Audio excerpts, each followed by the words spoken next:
We realize that texting and driving is a severe issue in today's society. So in this video, we interview the people of Cambridge to get their take on this problem. Okay. What is your biggest distraction while driving? My phone. My phone.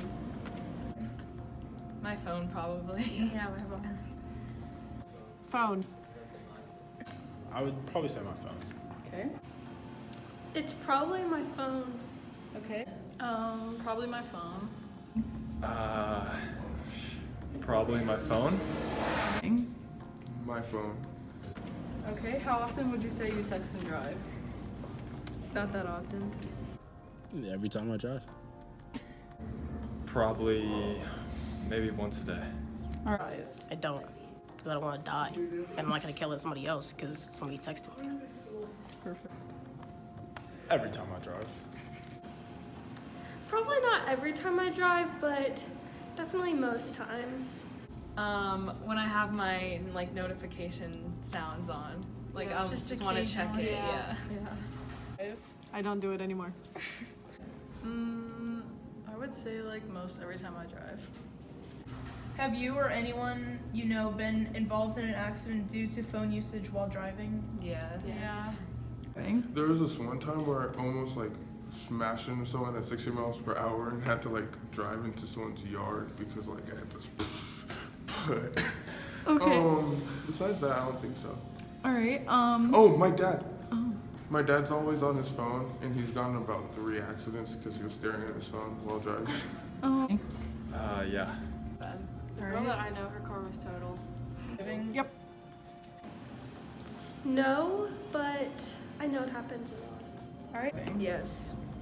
How severe was the accident? My friend Ariel, she was in an accident and she got hit by a truck and she's fine now. Was this because of texting and driving? Yes, it was. All right. Realistically, how can this problem be prevented? I think it's important to maybe put your phone in the back seat. I think people will put their phones in the middle console, but it'll still vibrate and that'll distract them. So maybe powering it all the way off or putting it somewhere else in the car where you can't reach it. Not use my phone while I'm driving. Do not disturb while driving on your phone. Get rid of Apple and Google and destroy all phones. All right. Turning your phone on Do Not Disturb. Yeah. By going in the car and putting it in your purse when you walk into the car instead of having it out on the display. Some people think that texting and driving is a joke. Because I was in a car accident before. Right? What happened in this car accident? I was texting and driving and then I backed up into a tree. If I'm behind the wheel, I'm on my phone. No, I don't think so. It's a skill. It's an art. Can you share your story?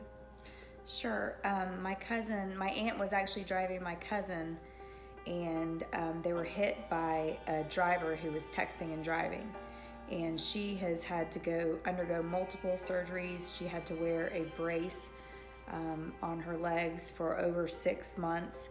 She was in traction, which meant she couldn't go to school for over half the school year. She was in a hospital bed in their house, and she's undergone multiple surgeries. She's now at a point in her life where she's probably going to have a hip replacement at the age of 40 because of this texting and driving accident that she had when she was young. So it's a very tragic situation that could have been avoided if the person had not been texting and driving. Thank you. Be there when we get back. Everyone loves the picture I posted of you.